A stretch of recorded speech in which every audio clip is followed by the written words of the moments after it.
pas faire grand-chose. On faisait de la prévention primaire, on évitait l'installation des facteurs de risque.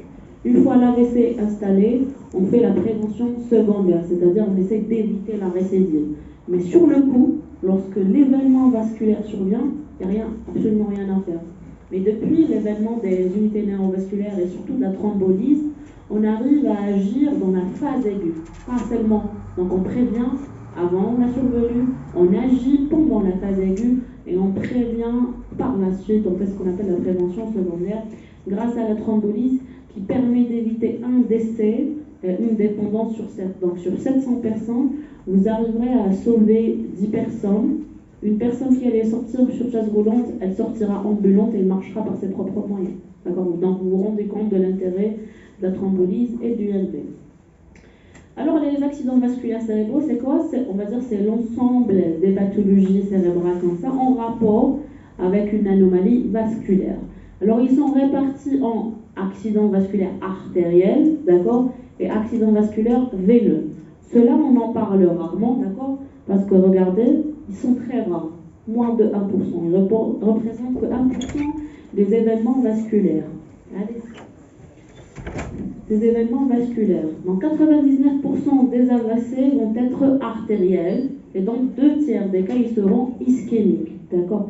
Dans un tiers des cas, ils vont être hémorragiques et vous aurez la dite hémorragie méningée, c'est un cours que vous verrez à part avec mes collègues neurochirurgiens. L'hématome parenchymateux, l'hémorragie parenchymateuse. Et pour les ischémiques, vous aurez l'AVC ischémique constitué et l'AIT, accident ischémique transitoire, donc qui ne va pas durer. Donc, souvenez-vous de cette répartition, donc accident artériel, veineux. Veineux, ils sont extrêmement rares, d'accord ? Mais c'est quelque chose dont on en parle de plus en plus à cause du Covid, parce que la Covid, elle a un tropisme veineux. Et il y a beaucoup de thromboses et beaucoup d'histoires de thrombose cérébrale, secondaire au Covid, secondaire au vaccin AstraZeneca, d'accord ? Donc c'est une pathologie, on va dire, d'actualité, les thromboses veineuses cérébrales. Alors, donc, je vous ai dit que la majorité des AVC pouvaient être évités par le contrôle des facteurs de risque cardiovasculaire. Qu'est-ce que les facteurs de risque cardiovasculaire ? De manière générale, ils sont classés en facteurs modifiables et traitables, c'est-à-dire sur lesquels on pourra agir, et en facteurs non modifiables, et on ne pourra pas les changer. C'est des facteurs constants, on fait avec, comme l'âge. D'accord ? Au-delà de 55 ans, le risque de faire un AVC, il va doubler chaque décennie. D'accord ? La génétique, d'accord, la population noire, d'accord, elle a plus de risques de faire des AVC, et le sexe masculin. C'est considéré comme facteur de risque de faire un événement vasculaire. Pour les facteurs modifiables, vous regardez, vous avez l'hypertension, le diabète, le tabagisme, la sédentarité, etc. Mais s'il y a un truc qu'on va retenir, c'est l'hypertension artérielle, qui, elle, va modifier x10 le risque d'avoir un accident hémorragique et x4 le risque d'avoir un accident ischémique. Donc, AVC hémorragique, principaux facteurs incriminés, HTA, d'accord ? Et aussi, c'est un facteur assez important dans l'accident ischémique. Alors, pour le rappel anatomique, donc vous avez vu dans votre deuxième année, la vascularisation du cerveau, elle est assurée par le polygone de Willis, qui est un réseau anastomotique entre un système carotidien et un système vertébro-basilaire. Essayez de m'écouter. Donc, vous avez un système carotidien, les deux carotides internes. Donc, artère carotide commune, elle va se bifurquer, d'accord, va donner une artère carotide externe qui va vasculariser la face et une artère carotide interne qui va pénétrer ici au niveau du rocher, qui va assurer la vascularisation du cerveau. Et par derrière, vous avez les artères vertébrales, d'accord. Ces deux réseaux, donc vous avez le réseau carotidien, il va vasculariser les 2/3 antérieurs du cerveau. Donc réseau carotidien, vascularisation du 2/3 antérieur, lobe frontal, lobe pariétal et une partie du lobe temporal, d'accord. Le système vertébro-basilaire, lui, donc il va fusionner, il va donner le tronc basilaire, il va vasculariser le lobe occipital et le tronc cérébral essentiellement. D'accord ? Donc souvenez-vous de ces réseaux. Donc on a dit, donc c'est ce que je vous disais, donc artère carotide externe, elle va vasculariser la face interne, elle va rentrer au niveau du rocher, d'accord? C'est ici, commune, donc interne, après, et là, c'est les artères vertébrales, elles vont cheminer le long de la face des vertèbres cervicales pour pénétrer au niveau du trou occipital et fusionner, d'accord? Voilà. Donc, vous avez les deux systèmes, l'antérieur et les postérieurs. Ils sont classés comme ça. Regardez. Donc l'antérieur, il va vascularer toute cette région. D'accord? Ils vont fusionner, ils vont donner ça. L'artère cérébrale antérieure, c'est ici. Artère cérébrale antérieure. L'artère cérébrale moyenne, elle est ici. Et l'artère cérébrale postérieure est cachée, qui va irriguer le tronc du cervelet et le lobe occipital. Donc en gros, lorsqu'on va observer, l'artère cérébrale antérieure, qui est collatérale du système antérieur, va irriguer cette partie. Donc tout ce qui est en interne et en antérieur. La cérébrale moyenne va irriguer tout ce qui est les deux tiers, on va dire, externes, comme ça au milieu. D'accord? En partie, on va tracer un triangle ici, un triangle ici. Là, c'est artère cérébrale antérieure. Là, c'est l'artère cérébrale moyenne. Et ici, c'est le territoire de l'artère cérébrale postérieure. C'est clair? Alors, on va commencer par les accidents ischémiques constitués. Rappelez-vous, je disais, il y a les constitués et là, les transitoires. D'accord? Donc, on va commencer par les constitués. Donc, de manière physiopathologique, quand est-ce qu'on va avoir une ischémie? C'est après une réduction aiguë et brutale du débit de perfusion. En rapport, le processus il va être différent, mais le plus souvent, il va s'agir d'un problème thromboembolique. D'accord? C'est-à-dire, il y a une embole, il y a une plaque d'athérome qui va se fissurer, un petit thrombose va se détacher, et c'est ce qu'on appelle l'embole. Il va migrer, il va boucher une petite artériole terminale, et vous aurez comme ça une réduction rapide de la perfusion d'une zone qui va nécroser. Il y a d'autres mécanismes, donc le mécanisme purement thrombotique, c'est l'athérosclérose, l'artère se bouge progressivement petit à petit jusqu'à ce qu'elle se bouge complètement. Vous avez les spasmes, c'est plus rare, d'accord? Et les processus hémodynamiques, lorsqu'on a un arrêt cardio-circulatoire, une baisse importante de la perfusion cérébrale en rapport avec une hypotension, et ben le cerveau il va souffrir, il va y avoir des ischémies. Par contre, regardez ici, la zone de nécrose, elle est hétérogène, d'accord?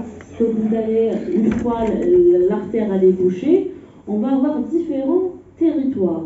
Une zone rouge, d'accord, qui est complètement morte, sur laquelle on ne pourra rien faire, qui va être entourée d'une zone dite zone de pénombre. Rappelez-vous de cette zone, qui va être notre cible thérapeutique, d'accord?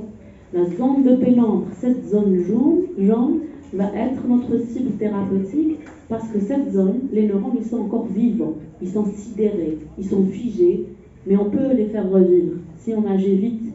Parce que regardez dans le temps, là c'est à 1 heure, là c'est à 3 heures, et là c'est à 24 heures. Regardez comment la zone nécrosée va s'agrandir progressivement pour atteindre toute la zone de pénombre. Donc vous comprendrez qu'en matière d'AVC, il faut agir rapidement et très vite pour sauver cette zone de pénombre. C'est la zone de thérapeutique. Il y a une oligoémie en quelque sorte, il y a une diminution, les neurones ils souffrent, mais on peut le sauver. On peut faire un sauvetage in extremis et le patient, il peut récupérer. Votre patient, quand il présente avec un déficit, il est en rapport avec toute cette zone. D'accord? Donc, si vous permettez de récupérer tout ça, il va récupérer sur le plan clinique aussi. Alors maintenant en pratique, donc ça c'est la conduite à tenir devant en quelque sorte un accident ischémique constitué. Oui? C'est une zone, les cellules elles sont pas loin, c'est juste une diminution, oligo-diminution de la perfusion, mais les cellules elles sont encore vivantes. Donc, quand évoquer un AVC? Alors vous allez me dire, vous êtes de gars, d'accord, vous êtes au PU, quand est-ce que vous allez évoquer? Quels symptômes cliniques un patient va rapporter où vous dites, tiens, ça peut faire un AVC? À votre avis? Vous levez la main s'il vous plaît. Lourdeur de la main. Lourdeur de la langue. Donc le patient, votre collègue a dit lourdeur de la langue. Donc le patient il va se présenter avec quoi? Docteur, je sens que ma langue est lourde. C'est ça? Avec plus ou moins une aphasie. Oui, c'est possible, c'est un des motifs. Donc, il va se présenter avec des troubles du langage, un manque de mots. Perte de mémoire. Votre collègue, elle a dit une perte de mémoire. Donc, un patient qui se présente au PU, il vous dit, docteur, j'oublie, je mets mes affaires un peu partout, je m'en souviens plus, j'arrête pas de poser, de répéter les mêmes questions. D'accord? Est-ce que ça vous fait penser à un AVC? Une perte de conscience. Est-ce qu'une perte de conscience vous fait penser à un AVC? Qui est d'accord? Qui est d'accord? Il lève la main. Qui est d'accord? Est-ce qu'une perte de conscience est un motif qui vous fait penser à un AVC? Mais allez-y. Qui est d'accord? Est-ce qu'une perte, quelqu'un qui perd conscience, un vieux, il se présente, il dit ses parents, il dit que etc. Est-ce que devant ce symptôme, il dit que c'est un AVC? Qui dit oui, il lève la main. Donc 1, 2, 3, et j'imagine celle qui est proposée, 4. Donc si vous êtes de garde, je dis comme un vieux de 80 ans, d'ailleurs, vous ne penserez pas à l'AVC. Qu'est-ce que vous chercherez?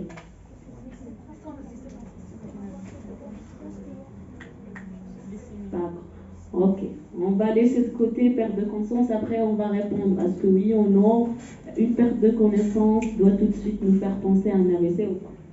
Alors, dites-moi, quoi d'autre? Une paralysie. Soyez plus précis. Hémiplégie, oui, c'est un des motifs les plus fréquents. Zédou. Allez-y. Hein? Un syndrome pyramidal. Un patient va venir, il va vous dire, docteur, j'ai une pyramide, un syndrome des pyramides. Il ne va jamais dire ça. Donc la plainte, à l'interrogatoire, le patient, lorsqu'il se présente, il va rapporter une plainte avec ses mots. Donc, docteur, j'ai quelque chose. Soit lui, soit les parents. Des céphalées aigus. Est-ce que vous êtes d'accord? Est-ce qu'une personne dit le PE avec céphalée aiguë, vous penserez à un AVC? Qui est d'accord? Qui est d'accord? Dites-moi pourquoi. Pourquoi est-ce que des céphalées aiguës vous font penser à un AVC? إذا كانت السفالة ديما زعما كلافيسي تسمى انا البارح كان نسطر عليها دونك كون نجي نقلب عليه كنت ديري سكانر زعما AVC سي سا vous avez dit céphalée ancien des principaux symptômes oui céphalée intense d'apparition brutale je pense que c'est une رانا خايف l'AVC ischémique d'origine vasculaire. l'AVC ischémique est d'origine vasculaire. D'autres symptômes. Allez-y. Vous avez dit paralysie, hémiplégie, trouble du langage. Quoi d'autre? Une chorée. Un mouvement anormal. D'accord. Synithalpique. Soyez simpliste. Je vous ai dit plainte du patient qui pourrait vous faire penser à un AVC. ما حيجي يشكي لك حاجه مش حيجيك يقول لك فيك تخمم في الAVC. C'est un malade. حيجي يشكي من حاجه واش قادر يشكي. اسكو malade يجي حبسوا رجليه في زوج ما عادش يمشي. Vous pensez à un AVC ou pas? Un patient يجيبوه لكم بشاز غولونت. يقول لك من البارح اليوم ما قدرتش نمشي. Je ne peux plus bouger mes deux jambes. Vous pensez oui ou non à un AVC? Qui dit oui? Qui dit oui? Qui dit non? Vous le parlez, la politique de la chasse de allez, qui dit oui? Oui. Et qui dit non?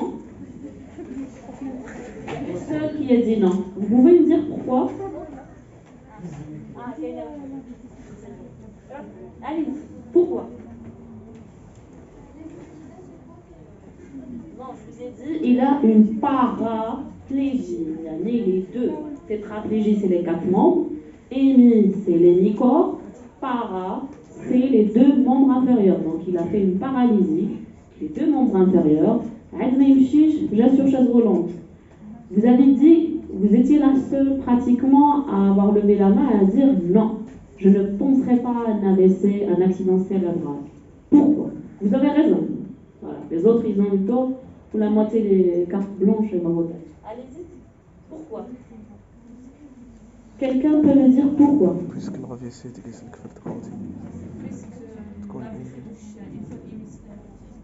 Oui. La topographie. Bon, c'est une très bonne réponse. Donc, il faut que le déficit, il soit... Pourquoi je me suis levée, je vous ai montré la vascularisation? Parce que ce que votre patient doit présenter doit correspondre à un territoire vasculaire.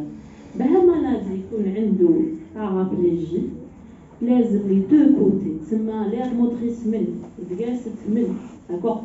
C'est possible d'avoir une atteinte comme ça diffuse, un AVC bilatéral, etc. Mais généralement, le malade, il dit d'accord? Décédé, d'accord? Tellement l'AVC il est étendu, il est bilatéral, de droite à gauche et de l'intérieur jusqu'à postérieur. D'accord? Généralement, les tableaux, les paraplégies, d'accord, sont en rapport avec une atteinte médulaire. C'est là où il se le faisceau, d'accord? Où il y a une coupure ou une lésion, ça donne des tableaux comme ça. D'accord? Donc, devant une paraplégie, on ne pense pas à un AVC, d'accord? On aurait fait plutôt une IRM médulaire, on aurait cherché autre chose, mais on n'aurait pas pensé à un AVC. Dis donc, qu'est-ce que le patient pourrait présenter? Il courait une crise. D'un coup, il fait une crise, isolée. Oui, c'est possible, mais c'est une présentation, on va dire, un peu atypique. Ce n'est pas l'un des motifs principaux. S'il fait une épilepsie, le cortex il a été touché. Et très probablement à l'examen, on aurait trouvé une lésion motrice associée avec le cortex. Non? Zidou, est-ce qu'il y a d'autres symptômes? Antécédent Covid. Alors l'antécédent, en fait, on le prend comme argument pour raisonner, etc. Mais il ne suffira jamais pour penser à quelque chose. Peu importe. Et c'est vrai, les antécédents cardiovasculaires, etc. nous font penser à un AVC, mais ce n'est pas suffisant.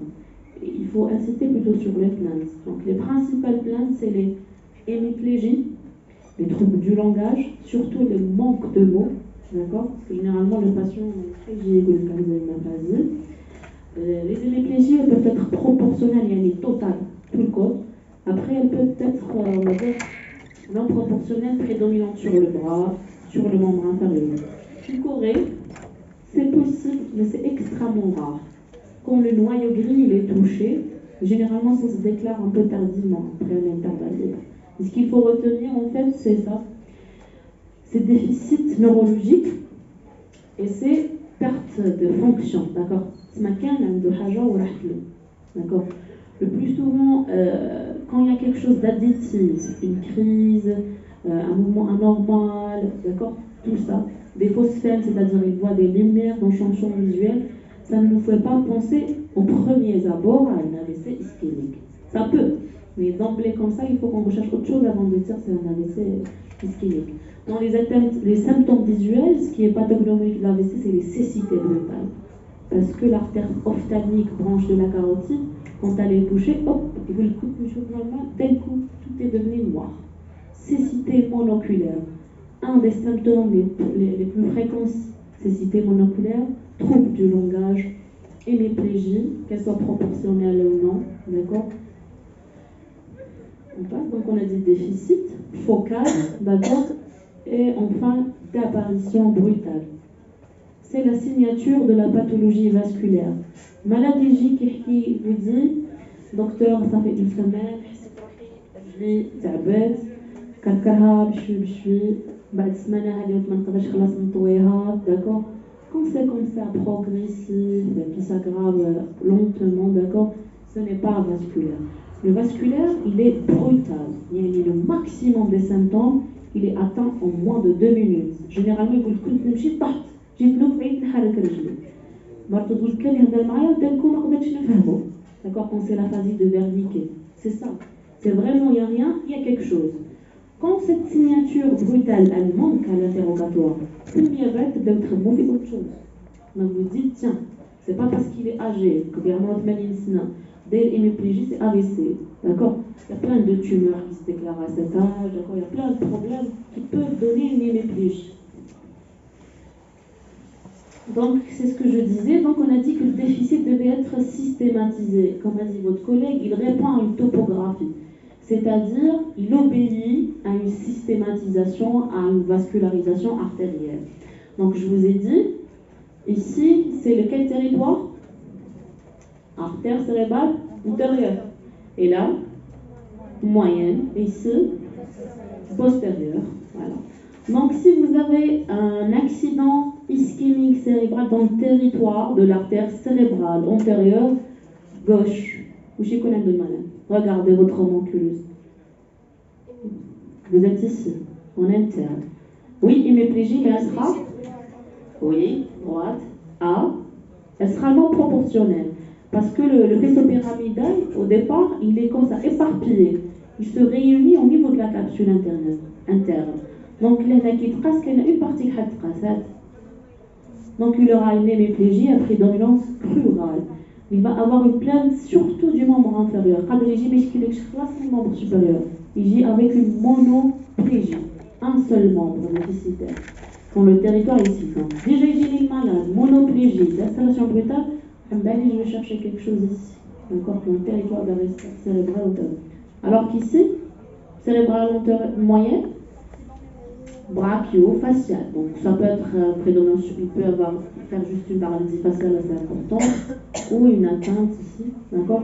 Donc je vous ai dit, il peut avoir les troubles de langage, particulièrement quand c'est l'hémisphère majeur. Une cécité monoculaire, je vous ai dit par occlusion de l'artère ophtalmique, et bien sûr les hémianopsies latérales, donc en rapport avec l'interne rétrochiasmatique. Ça peut être le lobe temporal, l'occipital, etc.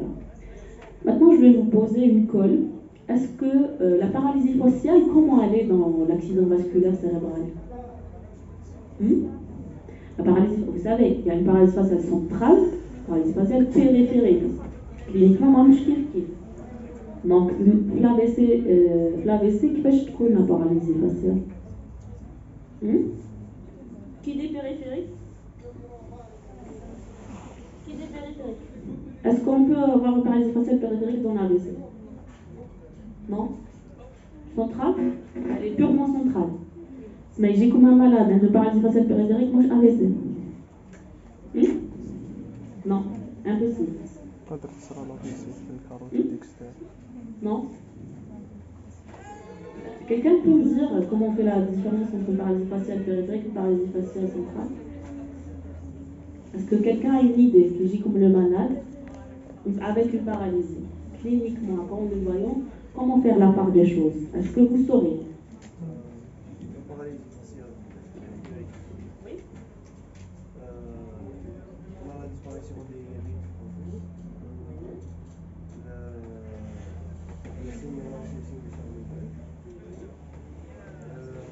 le maladie ne peut pas la disparition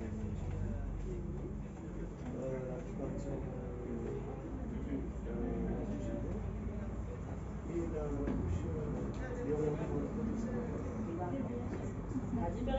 centrale.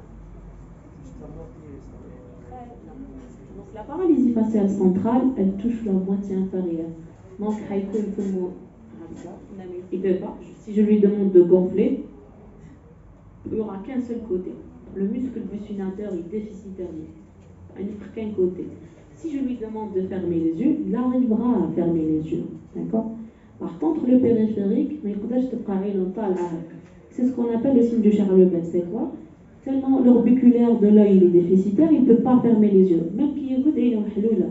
Donc, lorsqu'il essaie de fermer les yeux, on voit l'œil qui monte. Parce que l'œil, l'iris en position de repos, là. Quand vous fermez les yeux, elle monte. Le signe de Charlemagne, c'est l'inocclusion de la paupière. Et on voit, parce que l'œil reste ouvert, on voit son globe qui monte. C'est ça le signe de Charlemagne. Paralysie périphérique, donc elle touche les deux territoires, et supérieur et inférieur. Centrale, on va dire prédominance inférieure. On peut trouver des petits signes, l'effacement, etc.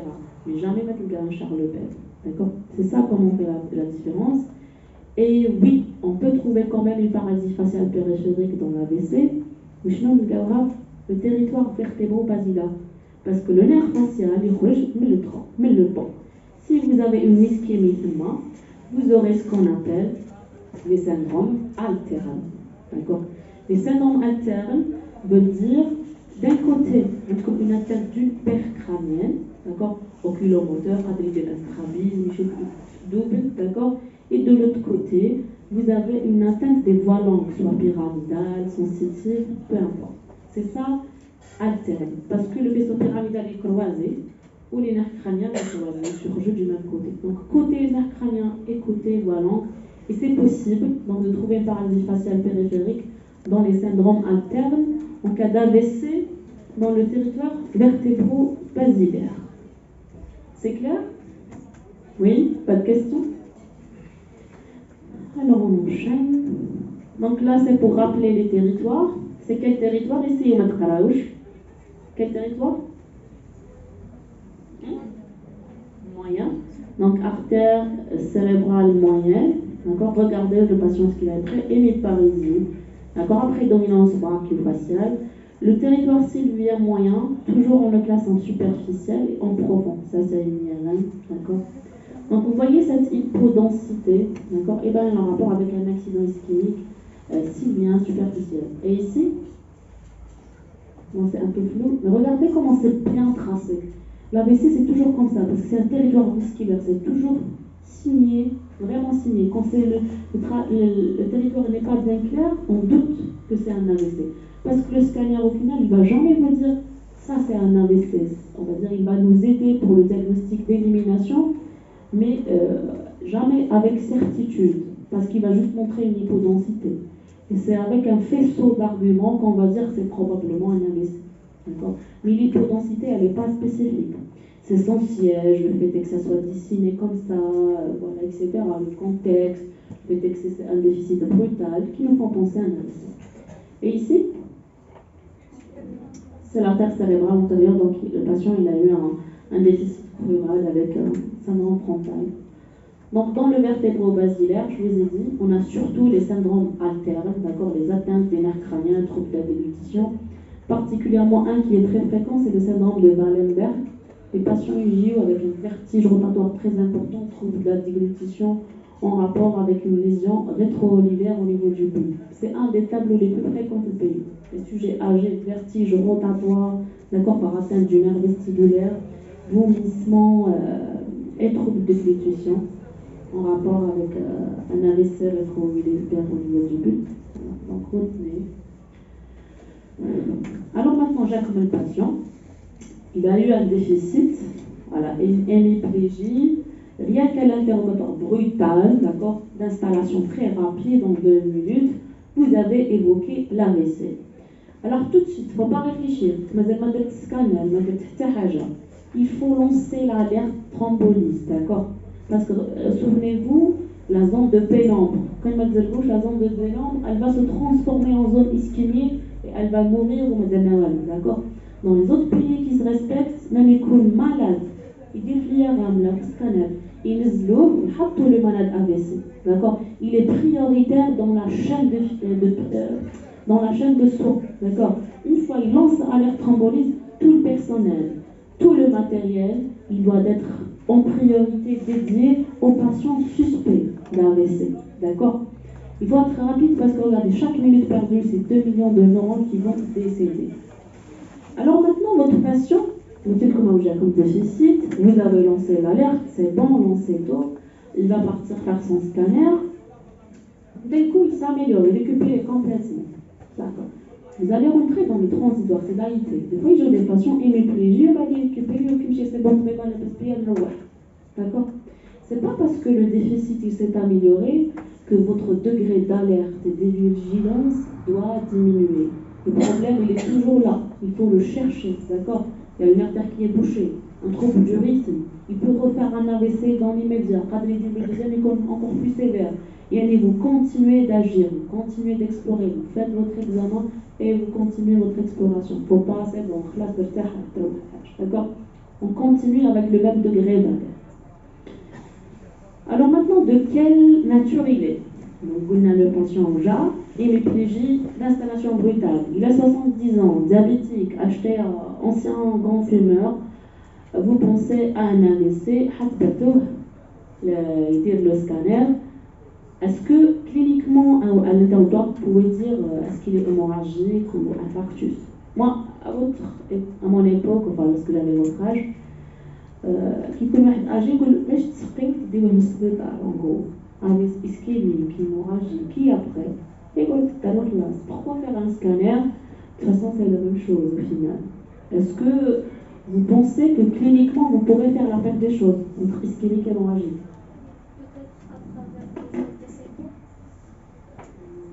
Oui, c'est vrai que l'HTH, je vous ai dit, elle multiplie fois 10 le risque d'hémorragie, elle multiplie fois 4 le risque d'ischémique, elle n'est pas concluante.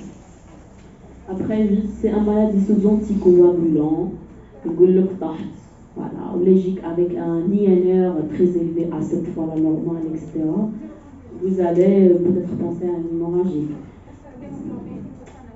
La biologie, cliniquement, est-ce que vous pourrez faire la distinction entre malade hémorragique ou malade ischémique? Votre collègue a dit pas l'heure. Est-ce qu'une valeur. L'AVC hémorragique, ce n'est pas un grand saignement, c'est un petit saignement. Seulement la boîte crânienne, elle n'est pas extensible, elle est petite. C'est pour ça que ça cause des dégâts. Mais le saignement, c'est vraiment tout petit. Il y a des signaux intenses oui.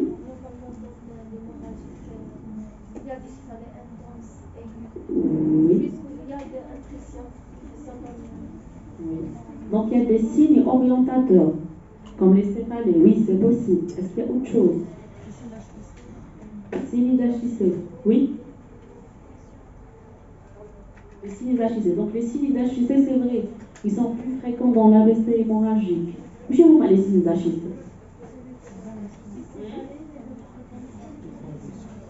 Céphalée. Convulsion, ça ne fait pas partie du tableau de l'HIC. Céphalée, oui. Vomissement. Qui cache les vomissements? Difficile. Très bien. Ils sont en jet, ils sont généralement faciles, ils soulagent les maux de tête. D'accord? Z2, oui. En deuil, on peut trouver un œdème papillaire, excellent. Oui. Donc il y a des signes orientateurs, peut-être qu'il y a le céphalée, peut-être qu'il y a le HIC, qui m'a l'AVC et s'il vient total avec, il dit qu'il y a un HIC, parce qu'il y a toujours de l'œdème.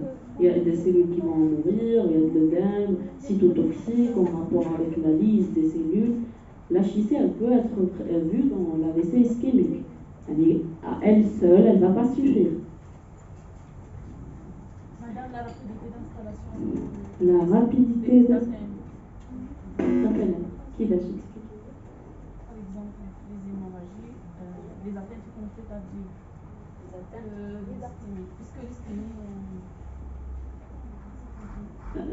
On va dire que vous avez une petite piste. En fait, dans l'AVC hémorragique, on dit que l'aggravation se fait en tache d'huile. Sur lequel le sang, donc au départ, la signature du vasculaire, elle reste brutale, déficit très important. Mais l'hémorragique, en quelque sorte, c'est après, il existe aggravation. Mais surtout que l'état de conscience, plus que sur le plan déficit. D'accord? Donc, le diagnostic,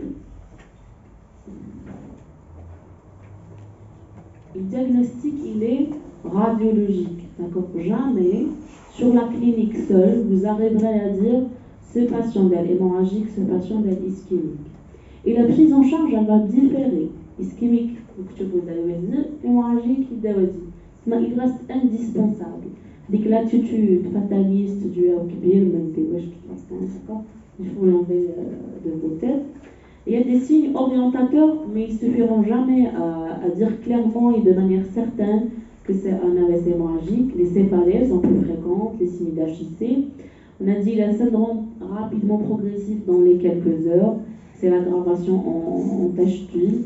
Et parfois, quand il y a une inondation ventriculaire associée, on peut avoir des syndromes méningés accompagnants, donc des signes de syndrome méningé. Alors, on a dit que le diagnostic était radiologique, pour faire la part des choses. Dans le cas, demandez-vous un scanner. Ou J'accoupe malade déficit, hémiplégie, on a dit 70 ans, diabétique, hypertendu et grand fumeur, avec un déficit d'hémicorps droit.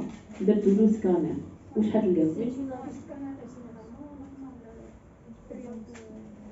votre collègue, elle dit qu'on peut le trouver normal. Mais vous pouvez avoir un patient qui dans un état de détresse respiratoire, un AVC du tronc cérébral, d'accord. Il a les centres de respiratoire cardiovasculaire et donc il en détresse, en apnée, tétraplégique parce que le but de les deux noyés, facilement avec une atteinte bilatérale. Il est, on va dire, dans le couloir d'attente à l'avant, avec un scanner qui peut être normal, c'est ça. D'accord. Qu'est-ce qu'on peut trouver d'autre? Hémiplégie. Oui. À l'avance, on trouve une zone hyper dense. Dense. Mais je m'arrête une zone hyper dense. Qu'est-ce à l'avance? Puisque le scanner, généralement, on le fait avant, après 14 heures. Non, on ne peut pas. On écoute qui dit que le malade, يكون malade, تقابله بزاف تركبين لا فيس تاعك. تقوليش تسنى حتى 72 heures باش ديري له سكانر. Tout de suite. Tout de suite. خلاص donc قادر يكون normal, c'est une hypothèse. Oui. OK. Deuxième hypothèse. Sinon, on trouve une zone. تسمى toute hémiplégie يجيكم عند malade 70 سنة سكانر normal خلاص هذا واش قادر تلقاو. Vous pouvez pas trouver autre chose. Zone hyper dense. واش معناتها؟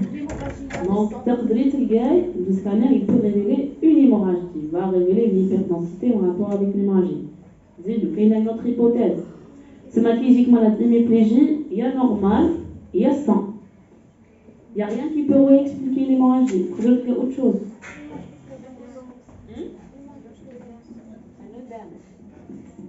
Oui, possible. Généralement, il s'installe un peu tardivement, pas les premières heures, mais possible. Qu'est-ce qu'on pourrait trouver d'autre? En quoi est-ce qu'une hémiplégie pourrait être en rapport?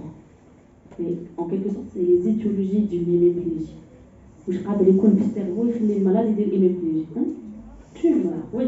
Donc, quand j'ai comme un sujet âgé, hémiplégie, on va dire le scanner, finalement, on va gagner un essai ischémique névralgique, tumeur. Sinon, c'est le stroke mimic. Donc, il y a une humeur d'un AVC, mais finalement, ce n'est pas un. D'accord? Parce que les tumeurs, ils peuvent avoir toutes les présentations. Zédo, qu'est-ce que je regarde? Surtout les sujets âgés. Obstacle. Qui m'a?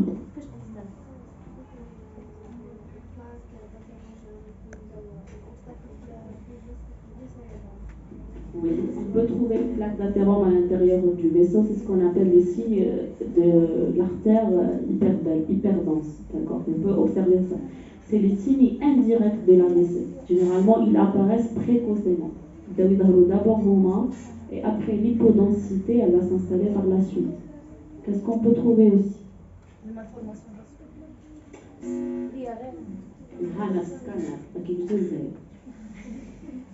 Qu'est-ce que vous pourrez trouver? Une tumeur, vous avez dit, une hémorragie, un scanner normal, des signes indirects d'ischémie comme le signe de l'artère hyperdense, une hypodensité en rapport avec une ischémie. Ouais. Qu'est-ce qu'on pourrait trouver? De tout cours de traumatisme crânien, Oui. D'accord. Wesh نلقاو على السوجي âgé généralement ما يفيقش. Les matins c'est très fréquent. Des sujets âgés qui se présentent avec des hémiplégies. Les hémiplégies se trouvent du langage, de tous les facteurs de risque cardiovasculaire, ou de AVC. Des fois, ils ne pas consulter. Des fois, ils viennent la consulte, c'est leur fille qui les traîne. 3-4 jours après, ils ne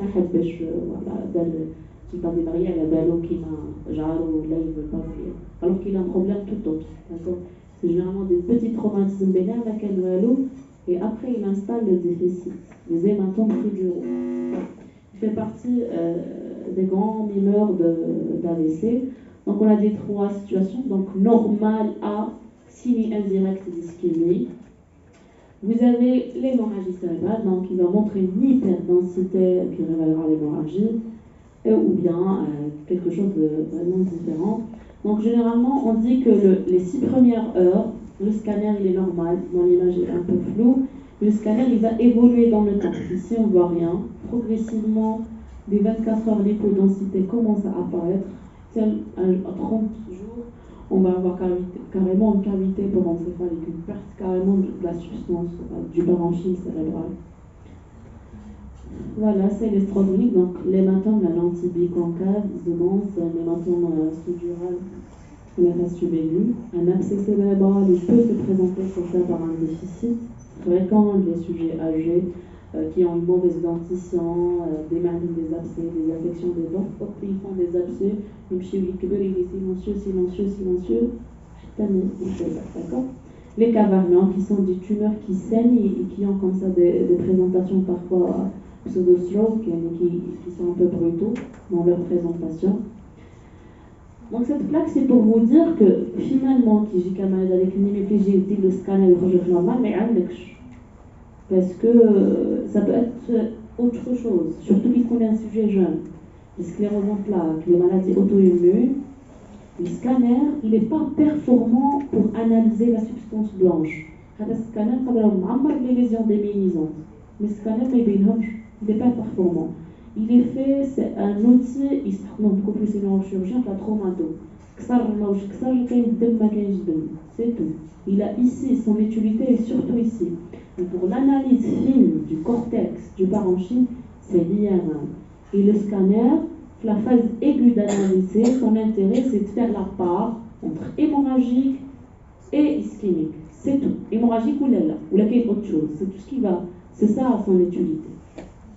Regardez ici, c'est un scanner fait à 2 heures après l'installation d'un déficit normal. D'accord? Alors que l'IRM faite au même moment, elle montre déjà un hypersignal de tout le territoire sylvien superficiel. Donc le diagnostic positif, ce qui va prouver que c'est un AVC, c'est l'IRM. Le scanner, c'est un outil de diagnostic différentiel. Il va vous dire votre patient ne saigne pas. C'est tout. Il ne saigne pas, il n'a pas d'éléments sous-durales, il va vous éliminer plein d'étiologies. ما كيجيك malade ما عندوش هذيك لا سيناتور بروتال à l'interrogatoire يقول لك ها اللي مشات بشويه وهي تفشل. D'accord? C'est un sujet jeune là, c'est comme ça la poussée de sclérose en plaques. Elle s'installe en quelques jours. بشويه ما يحبست ما تقول tiens déjà à l'interrogatoire ça ne fait pas AVC. Vous l'avez dit que c'est crise, ça ne fait pas AVC. Scanner normal. Ah non, il faut que je fasse une erreur. Qui compte le doute, très important, il faut compléter. D'accord? Mais qui compte bail, facteur de risque, qui dit que d'un coup de téléplégie, scanner normal, là, on temporise, maintenant j'ai un examen de 3 millions, on contrôle le scanner, on doit les densité d'arrêt, donc on sait que c'est un AVC, c'est ça. À peu près, c'est ça le raisonnement. Et encore une chose, donc la TDM est un mauvais examen pour explorer la fosse postérieure. Il y a les cervelets ou les troncs. Scanner, vous ne bien d'accord, à cause des artefacts osseux, etc.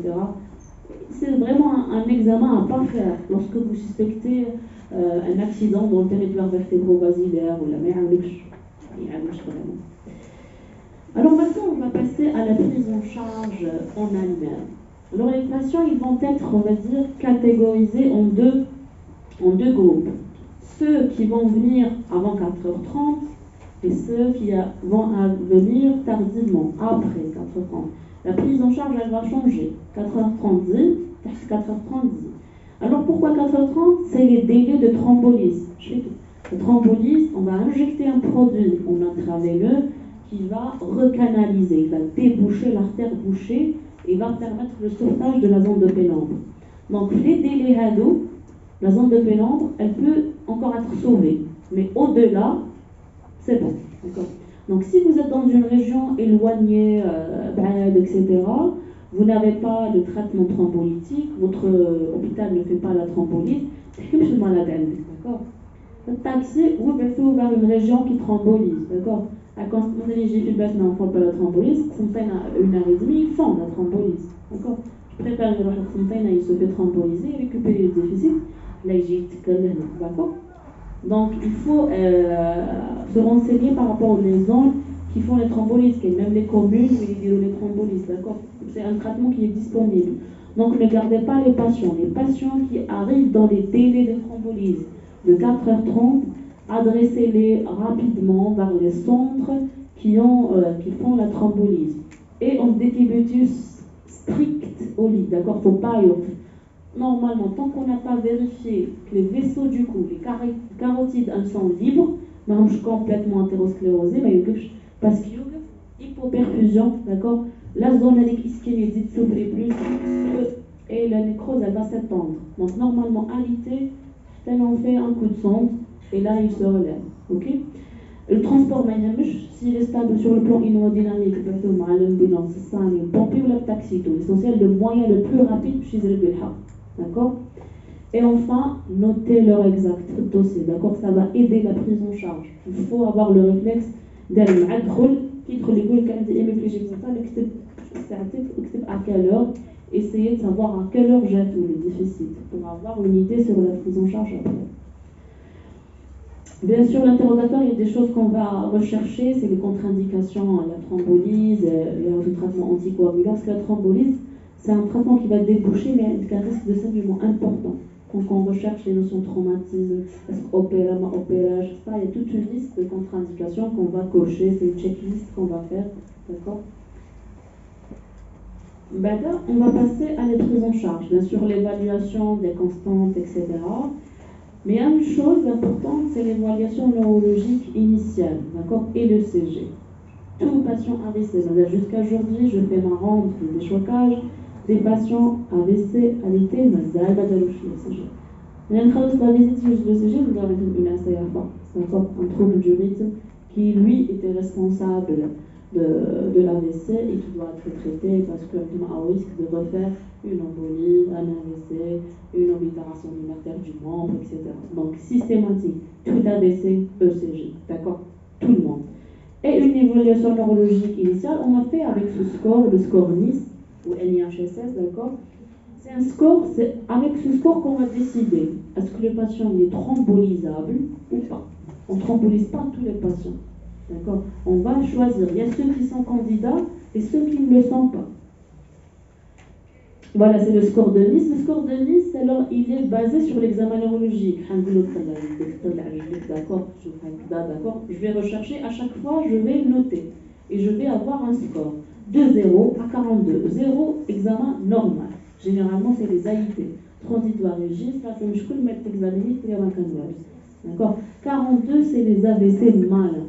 D'accord.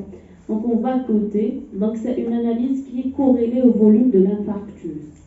Et vous allez avoir un score inférieur à 5, c'est les AVC mineurs, entre jusqu'à 15 modérés, 20 sévères, et supérieur à 20, c'est les très graves. Nous, on thrombolise même 5, on va dire tel 20, c'est tout. Les têtes 5, c'est un petit difficile, tout la chouïa, c'est tout. On ne prend pas le risque de dire un traitement va signifier quelque chose, il mourra, d'accord. Donc on ne prend pas le risque. Là, on va dire rapport bénéfice-risque. Je vois vraiment la balance est kbira pour le risque. Idem ici, qui coule l'infarctus kbir, le risque de transformation neurologique il est immense, d'accord. Donc on ne le fait pas. Donc les candidats à la thrombolyse sont ceux qui ont un NIS entre 20 et 5 à peu près, d'accord. C'est un score qui est basé sur l'examen neurologique. On fait le barré, le Bengalini. Généralement, واحد ما يحركش يدو خلاص نعطيه 4. ما يحركش يدو خلاص عنده 4. C'est coté. Voilà, il dit 2 mais c'est un score qu'on fait là. C'est pas un truc qu'on retient. On a le score et on monte. Ok. Alors maintenant, dans le traitement, comme c'est ceux qui viennent après. Donc avant 4h30, s'il n'a pas de contre-indication à la thrombolyse, à toute une liste, etc., le TPK plaquette mère, on le thrombolise. D'accord. On le thrombolise. J'abête 4h30, on donne une dose, il ne pourra pas bénéficier de la thrombolyse parce qu'elle aura perdu son utilité. On va juste mettre une anti-agrégation, d'accord. Une dose de charge généralement en 300 mg, qui gardera par la suite. Après, il y a, je vous ai mis thrombectomie, d'accord. La thrombectomie, c'est quoi? On va insérer un cathéter, on va aller à la plaque, on va l'aspirer, d'accord. C'est quelque chose qui se fait en Algérie, mais de manière vraiment occasionnelle. Ça se fait à l'hôpital France Fanon à Blida. Ils ont fait, je pense, une dizaine ou une vingtaine. Mais regardez, la thrombectomie, on peut en bénéficier jusqu'à 24 heures, d'accord. Donc, tel 24 heures, le malade il peut bénéficier d'une thrombectomie. Pour les thrombolytiques, on a deux en Algérie, on a l'actélyse et le métalyse. D'accord, c'est les deux traitements thrombotiques utilisés. Pour l'actélyse, généralement, on fait des bolus. On fait des bolus, donc ça fait une perfusion sur 1 heure, d'accord. Alors que pour la métalyse, c'est une seule injection. Voilà, direct en IVD et c'est bon, d'accord. Les deux traitements, ils sont disponibles. Alors maintenant, pour le reste, donc il y a la thrombolyse, mais bien sûr, elle n'est pas suffisante, la thrombolyse. Dès que la thrombolyse, tu ne gères pas la tension, tu ne gères pas la glycémie, etc. Je vous ai dit, c'est les axos, agressions cérébrales, d'accord, qui font augmenter le derme, qui font augmenter la zone nécrosée, et qui augmentent bien sûr le déficit, qui aggravent le pronostic fonctionnel et le pronostic vital. Donc il faut les prendre en charge. Alors que les premières heures, il faut respecter la tension artérielle. D'accord. Je vous ai mis 70 heures.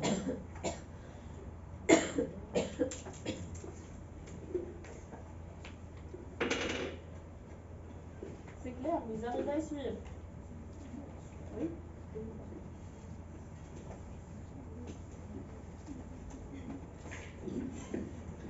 Alors, donc je vous ai dit, les premières heures d'un accident ischémique, généralement, il y a une poussée hypertensive qui est accompagnante. D'accord. Cette poussée hypertensive, on va dire, elle est protectrice. Elle va essayer de pallier un déséquilibre, d'accord. Elle va essayer d'augmenter la perfusion au niveau de la nécrose. Donc, on la respecte. La tension artérielle, les premières heures, tout signal de vie à respecter. Sauf si elle dépasse 22, 12 de chiffres tensionnels, d'accord.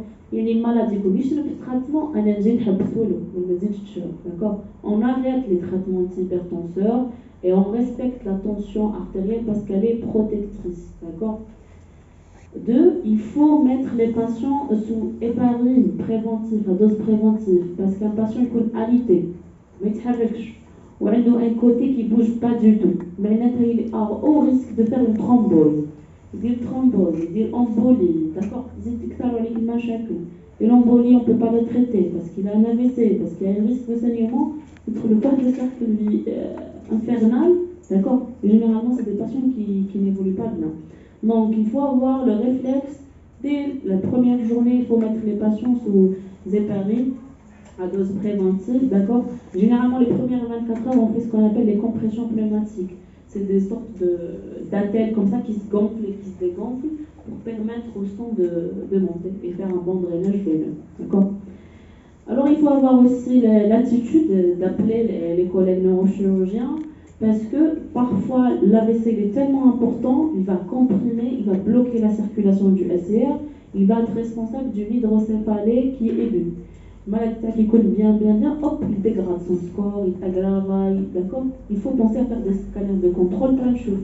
Avec l'AVC, il saignant, il est en train de comprimer, d'accord. Et il y a surtout les AVC cérébelleux, parce que la fosse postérieure, elle est vraiment toute petite.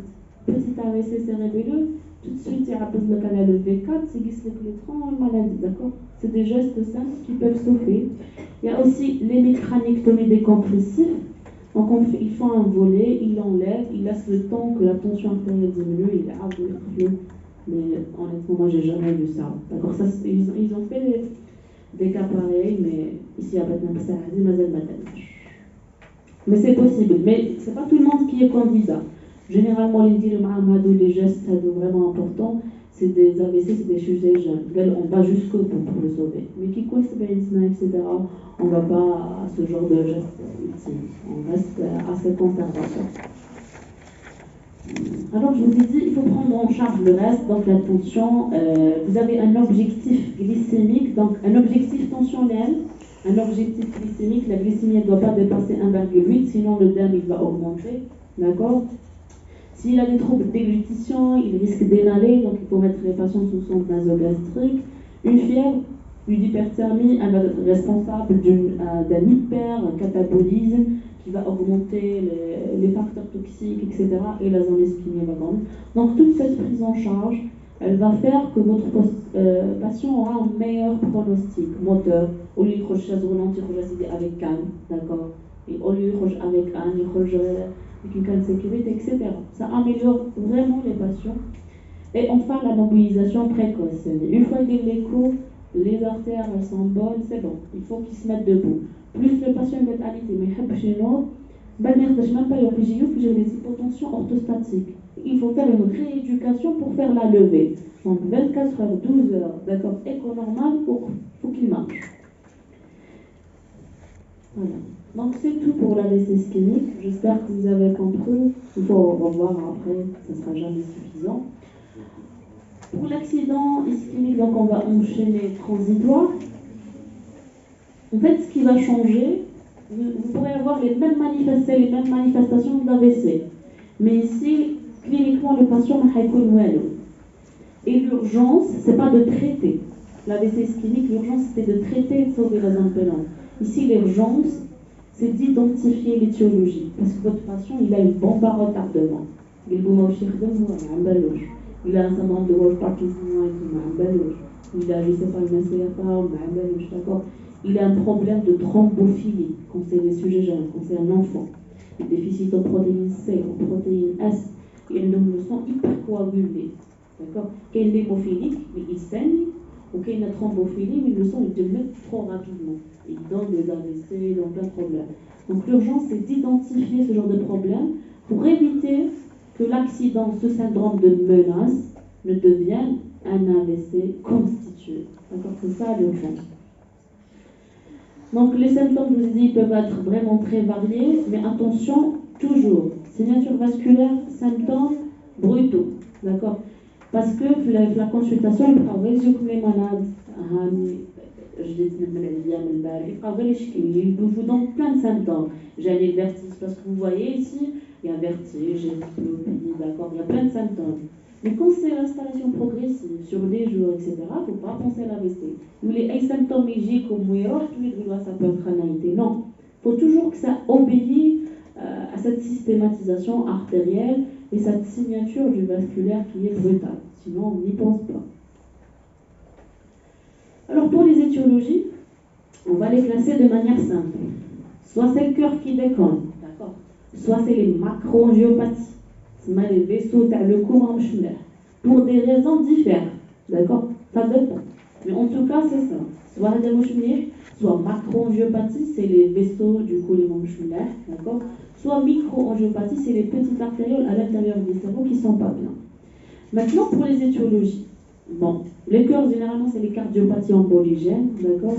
C'est les valvulopathies, plus souvent les ACFA sur valvulopathie ou bien ACFA non valvulaire. C'est les principales étiologies. Pour les macroangiopathies, quand c'est un sujet âgé, l'hypercholestérolémie, c'est les plaques d'adhérence. C'est bouchette. Je vous ai dit, après, il y a une petite fissure, il y a un thrombus qui se détache et ça migre. Ça, c'est âgé. Par contre, c'est les sujets jeunes, il y a une étiologie très spécifique à eux, c'est la dissection carotidienne des artères du cou, suite à un petit traumatisme, très minime, d'accord. Des fois, j'ai des femmes, c'est le flash, d'accord. De faire des mouvements comme ça dans le cou, honnêtement, c'est pour vous dire que le traumatisme, je fais un traumatisme kbir, d'accord.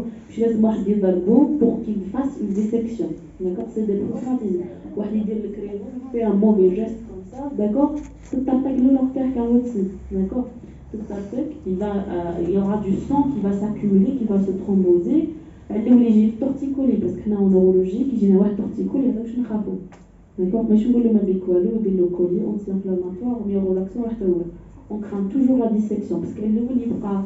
Il n'y a pas d'AVC, c'est juste la dissection, la douleur, la torticolis, comme ça, il n'arrive pas à bouger la tête.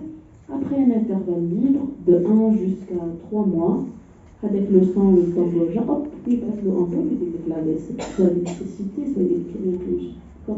Mais c'est sûr, le traumatisme peut parfois juste être le clinique. L'éducateur, il manipule, le chiropracteur avec il manipule, hop, il fait une dissection, il installe par la suite.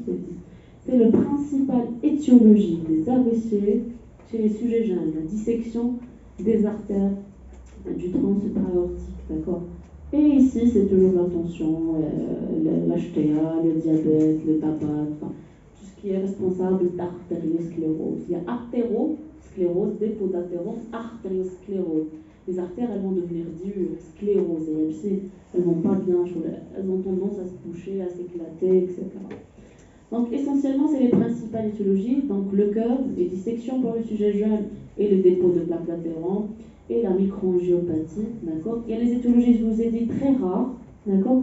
Maintenant, je suis allée chez toutes les personnes. Qui j'ai un enfant, parce que pourquoi j'ai des enfants 6 ans, 5 ans, 4 ans, tel AVC, les états prothrombophoniques, si c'est une jeune femme, elle a une maladie auto-immune, les maladies auto-immunes, le lupus, le boudreau, etc. Il y a plein de maladies auto-immunes qui peuvent donner des AVC chez les sujets jeunes. D'accord. Et parfois, on ne trouve rien. Il y a quand même 25% d'AVC qui sont idiopathiques. C'est clair? Alors, quel bilan? Après un AVC, il faut toujours rechercher l'étiologie. L'AVC, c'est une conséquence de quelque chose. Il faut rechercher. C'est des patients qui disent, quand j'ai la balle hypertendue, quand j'ai la balle diabétique, quand j'ai la balle il y a du chahman, d'accord. Donc quand ils viennent, ils font un événement vasculaire, là on recherche pourquoi. Le CG systématique, quand c'est des sujets jeunes, on fait leur repère au CG de 72 heures. Donc on le branche pendant 72 heures pour rechercher des anomalies du rythme paroxystiques. Et ils ne sont pas tout le temps là. J'y vais là, d'accord. Les joueurs de football, il y a des décès, des pas des décès. Ils ont tous des troubles du rythme comme ça qui étaient méconnus et non détectés, d'accord, par un ECG simple. Parce que la minute a dit qu'il n'y avait rien. Et par la suite, il fait des anomalies du rythme paroxystiques qu'on ne détecte que les auteurs ECG de 48, 24 ou bien 72 heures. L'écho cardiaque pour tout le monde, d'accord, et l'écho des troncs supraortiques pour tout le monde. Ça, c'est systématique. Pour le reste, c'est vraiment en fonction du contexte, généralement pour les sujets jeunes. Bien sûr, je vous ai dit, on fait de la prévention primaire, on agit à la phase aiguë, mais de la prévention secondaire. Objectif, tension artérielle, d'accord, pour éviter la récidive, mais qu'il y ait un deuxième événement.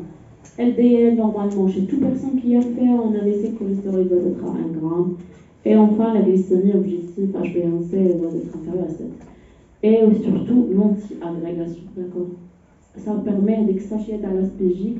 Elle permet de prévenir jusqu'à 50% le risque de refaire un deuxième événement. Et le sachet avec qu'il va prendre quotidiennement, et tout patient qui fait un accident vasculaire ischémique, normalement il relève avec l'aspégique. Et il doit le prendre à vie, voilà, parce qu'il lui reste de vie, s'il est très chanceux.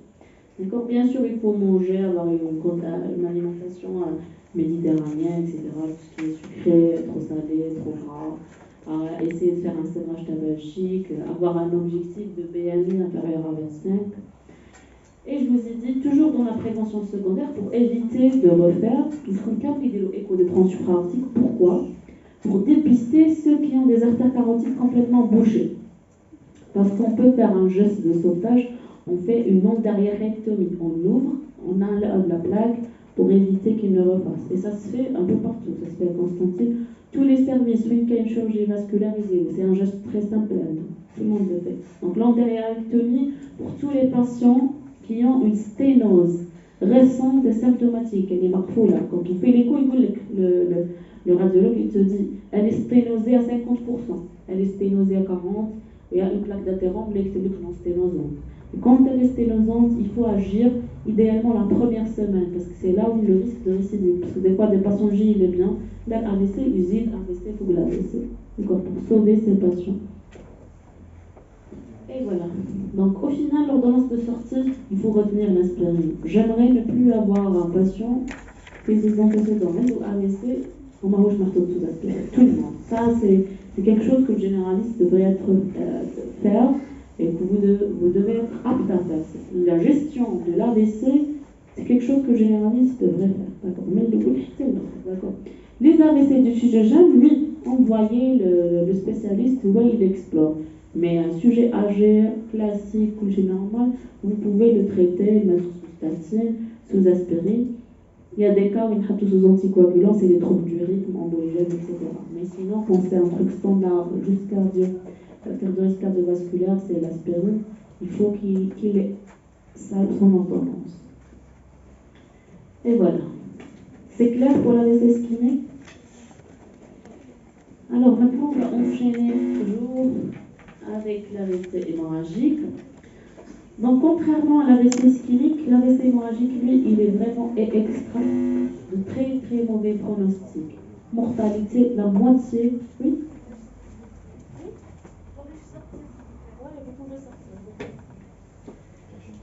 Donc, le pronostic, il est extrêmement mauvais.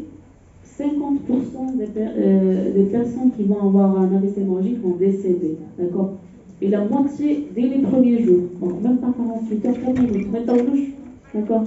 Les AVC généralement créent les semaines, il va dire, il sort.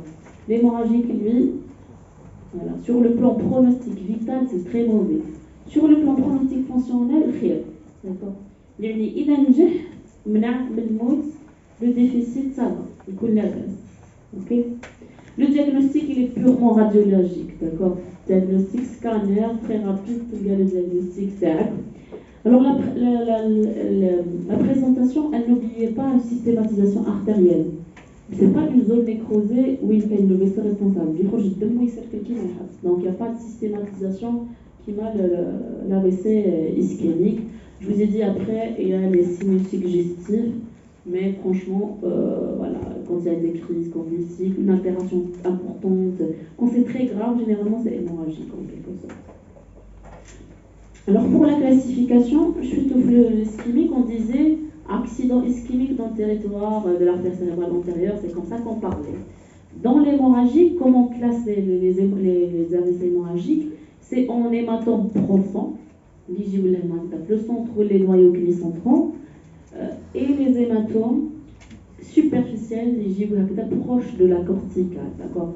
On les appelle superficiels ou lobaires. Et en fonction de la région, est-ce qu'ils sont sustentoriels ou sous-latentes au niveau du cervelet, du pont, etc. Pour les hématomes profonds, c'est les plus fréquents. C'est les hématomes les plus observés. Et je vous ai dit, c'est l'HTA qui est le plus souvent responsable de ça. Donc la plupart des hémorragies cérébrales vont survenir suite à une HTA mal traitée et ils vont faire des hématomes profonds, capsulo-thalamiques ou lenticulaires. هذه l'image classique d'un AVC hémorragique en rapport avec l'HTA. D'accord. C'est plus rare qu'on observe ça en rapport avec l'HTA. On peut, mais c'est rare. Il y a une qui il faut rechercher autre chose. D'accord. On ne peut pas mettre ça sur le compte de l'HTA d'emblée. Parce que ce qui est fréquent par l'HTA, c'est ça. Hématome profond au niveau des noyaux gris. Alors, je vous ai dit, il faut rechercher les étiologies. Donc, l'AVC ischémique ou la hémorragique, c'est juste une conséquence. Il faut toujours rechercher l'étiologie. L'hémorragique, 50% lié à l'HTA. Donc, il dit comme un sujet âgé, mal équilibré, un hématome capsulo-lenticulaire. Je ne cherche pas autre chose. Je me rassasie de la TDR et je ne demande pas autre chose. Par contre, d'accord, l'hémorragie, elle peut révéler d'autres problèmes. Qui m'a une malformation, un anévrisme éclaté, il va libérer du sang. Quand dire le scanner, tu cherches la malformation, c'est tout. D'accord. Si vous n'avez pas le réflexe de rechercher la malformation, vous n'allez jamais la trouver et le patient ne sera jamais traité pour sa malformation. Donc, hémorragie, en quelque sorte, c'est symptômes. Recherchez pourquoi il est en train de saigner le cerveau. Quand vous avez une explication claire et que la présentation radiologique baina HTA, profond, capsulo-thalamique, 80 سنة HTA, c'est ça et je ne cherche pas autre chose. Qui dit quoi 30 ans, 40 ans, il n'est pas hypertendu, l'hémorragie cérébrale, il faut rechercher les autres étiologies. La thrombose veineuse cérébrale, une des premières causes, donc récemment le Covid, des hémorragies cérébrales. Une tumeur cérébrale qui saigne, hypervascularisée. Une rupture d'une information d'un anévrisme pour rechercher une autre étiologie, autre que l'HTA, d'accord, qu'on va incriminer dans cette AVC hémorragique. Pour la prise en charge, là ça va être en un seul mot, c'est le contrôle rapide de la tension artérielle. D'accord. Généralement, l'hémorragie, j'ai les malades dima tension artérielle 24, 25, 26, d'accord. L'ischémie, on tolère et on respecte. حتى le 22. اللي هنا لازم تجي تهبط. D'accord. حتى le 14 يعني objectif tension artérielle inférieure. كل ما تكون la tension كبيرة, كل ما la perfusion كبيرة, كل ما le sang يزيد يخرج. D'accord. Il faut vite baisser la tension pour éviter cette transfusion de sang un peu partout et améliorer le pronostic. C'est la seule chose en réalité qui fait que le pronostic du patient va être bien ou pas. La plus importante en tout cas. Le reste est aussi valable, mais c'est ce qui est le plus important. Pour les suites, donc c'est pratiquement la même chose. Il faut repérer et dépister les agressions, les axos, les traités, l'objectif glycémique, d'accord, la température, tout ça. Et la position idéale, c'est en position proclive, un peu relevée, pour que la pression intracrânienne diminue. Donc il y a un effet de gravitation qui va faire que la pression elle va un peu diminuer. C'est clair? Donc c'était un peu plus facile pour la AVC hémorragique. Je vais dire juste un mot sur la thrombose veineuse cérébrale. Je fais au premier diapo, donc on a dit il y a les accidents artériels, veineux très rares, d'accord. Autant que généraliste, on n'est pas obligé d'apprendre ça, etc. Le problème, c'est que la présentation clinique d'une thrombose veineuse cérébrale qui l'AVC, qui, c'est une femme hémiplégique, scanner normal, d'accord. C'est la même présentation clinique. C'est vrai qu'elle est rare, d'accord, mais elle est rare, oui, mais elle est très fréquente chez les jeunes, d'accord. Contrairement aux autres AVC, ils sont fréquents après 65 ans, d'accord. L'ENA, c'est surtout chez les jeunes. Il est en plein âge de vie avec une de sa carrière professionnelle, d'accord. Logique, le déficit, c'est toute personne jeune qui fait un déficit, il faut avoir en tête la thrombose, d'accord. Elle est très fréquente chez les femmes. Et regardez son incidence, multipliée fois 10 en cours d'une grossesse. D'accord. C'est moi, je me suis fait encore. Qui dit que moi, je suis jeune, enceinte ou déficit. D'accord. Et le scanner, il est normal. Regardez.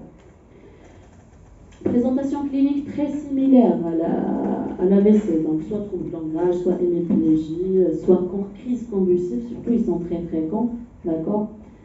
Regardez, le scanner souvent normal, il est facilement c'est un AVC ischémique. J'ai un déficit, scanner normal, je suis dans la phase aiguë, c'est un AVC ischémique, alors que non, ça cache autre chose et ça a besoin d'un traitement spécifique. Et là, si vous ne demandez pas les séquences angiographiques, vous ne verrez pas la thrombose, d'accord. Mais le sang est foutu, il y a une absence de passage au niveau du sinus latéral, d'accord. Donc il faut toujours avoir le réflexe de penser à une thrombose, à demander les séquences angiographiques au temps veineux. Regardez, ça c'est un infarcissement veineux. Ça jette une patiente déficit, altération de l'état de conscience, etc. Scanner, hémorragie lobaire. Je vous ai dit, l'hémorragie lobaire, c'est un drapeau rouge. Ça, c'est un infarcissement veineux. Signe indirect, quelle est une thrombose, il faut se dire. D'accord. C'est un scanner standard, simple, mais on a la thrombose. On a le sang. D'accord. Quand c'est un AVC hémorragique, la tension est pas là, c'est la tension, alors qu'il y avait une thrombose. Toujours ici, c'est un hématome lobaire, d'accord. C'est un infarcissement veineux à cause d'une thrombose du sinus latéral. Regardez, bon, ça c'est des signes de delta vite. Maintenant, on a injecté le produit de contraste. On a dit le angio, d'accord. On chauffe le produit de contraste, mais il faut les veines parce que c'est bouché. Donc le produit de contraste mais bêche, donc ça ne se colore pas. Alors après, il y a plein de facteurs de risque. Il faut se souvenir pour la thrombose, le contexte particulier. Le jeune qui est en post-opératoire, une femme enceinte, d'accord, une infection de la sphère ovarelle, parce qu'une infection continue qui traîne, il y a toujours une inflammation de la paroi des vaisseaux, inflammation, c'est la thrombose, d'accord.